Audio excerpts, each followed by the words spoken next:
ہونے والا ہے فیوچر کا۔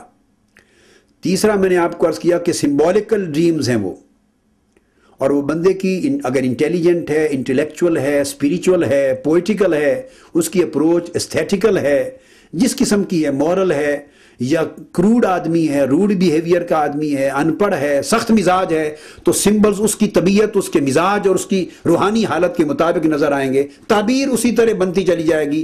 دوسرا آدمی اپنی طبع کے مطابق کچھ اور دیکھ رہا ہوگا، تعبیر وہ ہوگی۔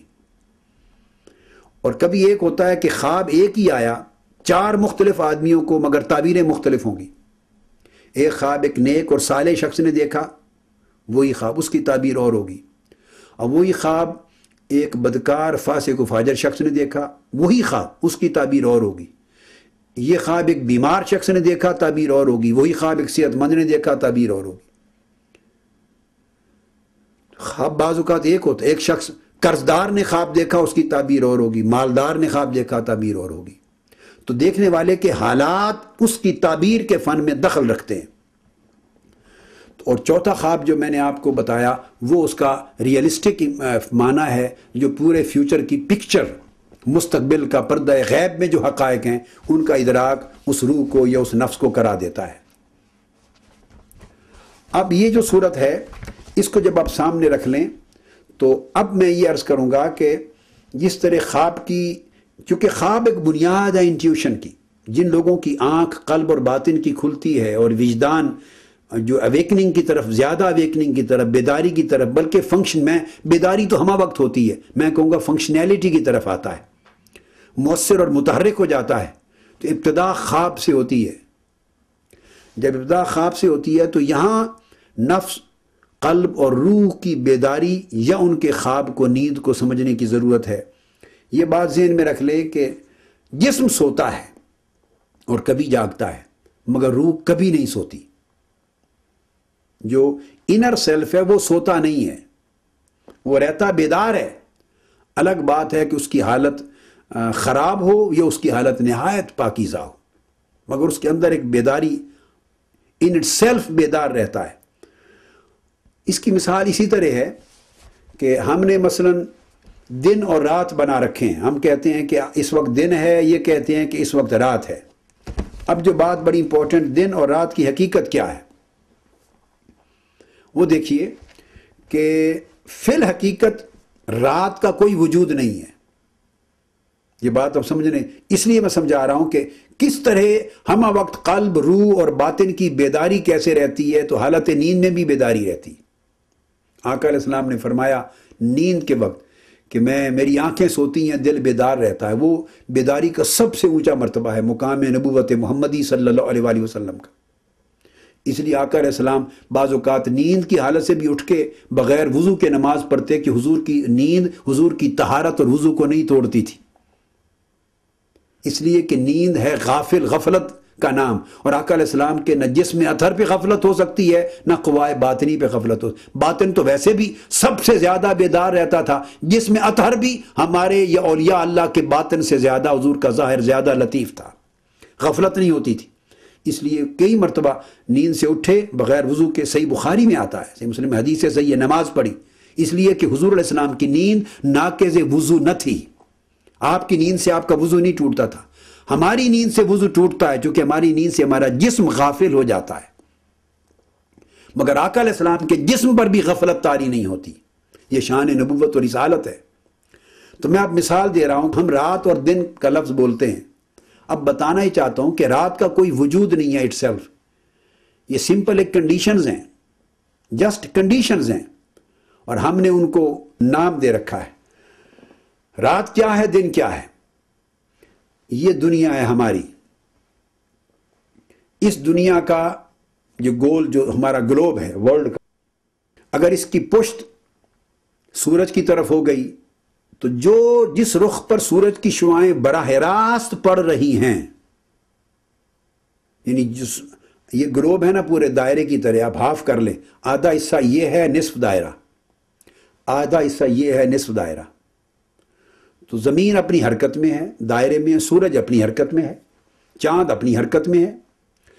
اب جب زمین کا یہ حصہ، جتنا حصہ اس کا رخ سورج کی طرف ہوتا ہے، تو جس حصے کا رخ سورج کی طرف ہوتا ہے اس حصے کو دن بولتے ہیں کہ یہاں دن ہے، اور جس حصے کی پشت ہوتی ہے، جس کا رخ سورج کی طرف نہیں ہوتا، اپوزٹ سائڈ کی طرف ہوتی ہے، اس کو بول دیتے ہیں، چونکہ وہاں شعاعیں نہیں پڑ رہی، روشنی نہیں، وہ رات ہو جاتی۔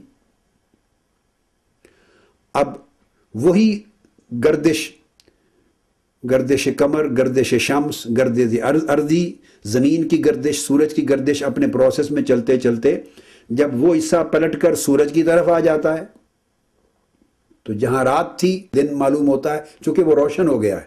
اب جدھر دن نظر آ رہا تھا اب وہ دوسری سمت آ گیا ہے تو وہ رات کہلاتی ہے۔ تو اٹ سیلف رات کا تو کوئی وجود ہی نہیں ہے۔ ہماری کنوینئنس کے لیے قرآن نے، علم نے، ہر لکھنے والے نے، فہم نے، شعور نے رات اور دن کا انسانی زندگی کی کنوینئنس کے لیے معنی بنا رکھا ہے، چونکہ جب اندھیرا ہو جاتا ہے تو پھر ہم اس کو یوٹیلائز کرتے ہیں انسان کی زندگی میں۔ وہ سونے کا وقت بنایا گیا تاکہ وہ نیند کر لے، ریسٹ کر لے۔ اب نیند اور رات کا آپس میں ایک جوڑ ہو گیا، اس لیے وہ ہماری نیند کا ٹائم ہے، اس لیے کہ وہ اندھیرا ہے، ہم نے اس کو رات کا نام دے دیا ہے، اور وہ سورج کی کنڈیشنز نہیں ہیں۔ اسی طرح ہم لفظ بولتے ہیں سورج کے طلوع اور غروب کا، سن رائز اور سن سیٹ۔ اب اس مثال سے بھی بات اور سمجھ میں آ جائے گی۔ یاد رکھ لیں سورج نہ کہیں طلوع ہوتا ہے نہ کہیں غروب ہوتا ہے۔ سورج کی اپنی ذات کا جہاں تک تعلق ہے اس میں طلوع اور غروب نام کی کوئی شے ہی نہیں ہے۔ یہ جو ٹرم یوز ہوتی ہے یہ ٹرم صرف ہم یوز نہیں کرتے، یہ ہر مذہب یوز کرتا ہے، ہر کتاب یوز کرتی ہے، قرآن یوز کرتا ہے۔ یہ قرآن نے یوز کیا ہے ہمارے شعور کی آسانی کے لیے، ہماری سمجھ کی آسانی کے لیے، کہ ہم یوں سمجھتے ہیں سو ہماری بولی میں وہ بات کہی گئی ہے، خواہ قرآن میں کہی خواہ بائبل میں کہی۔ جو بھی کہے گا، ایون سائنسدان بھی جب بولے گا ڈے اینڈ نائٹ کہے گا، اور سائنسدان کو پتا ہے کہ ڈے اور نائٹ اپنی جگہ اس کی کوئی حقیقت نہیں ہے، اس لیے وہ سن سیٹ اور سن رائز کہے گا۔ سائنٹسٹ بھی یہ کہے گا، اور اس کو پتا ہے کہ سورج کا نہ طلوع ہے نہ غروب ہے، مگر یہ تمام الفاظ جو بھی صاحب علم یا جو بھی مذہب یہ بولتا ہے یا جو شخص بولتا ہے وہ ہماری لائف کی جو اپنی practical day to day life ہے اس کی کنوینئنس کے لیے، ہمارے شعور میں آسانی سے سمجھانے کے لیے وہ لفظ مستعمل ہیں۔ اب سورج کا طلوع غروب کیا ہے؟ بھئی سورج تو مسلسل اپنے مدار کے گرد ایک چکر لگاتا رہتا ہے جو 24 گھنٹے میں مکمل ہوتا ہے۔ اس کے لیے تو کوئی ایک جگہ ایسی نہیں ہے کہ جہاں وہ چھپ رہا ہے اور جہاں سے وہ نظر آ رہا ہے۔ یہ ساری کیفیتیں تو ہم اہل زمین کے لیے ہیں، ہم اہل زمین کے لیے ہیں۔ ہمارے لیے طلوع کا ایک وقت ہے، ہمارے لیے غروب کا ایک وقت ہے۔ وہ طلوع کا وقت کون سا ہے؟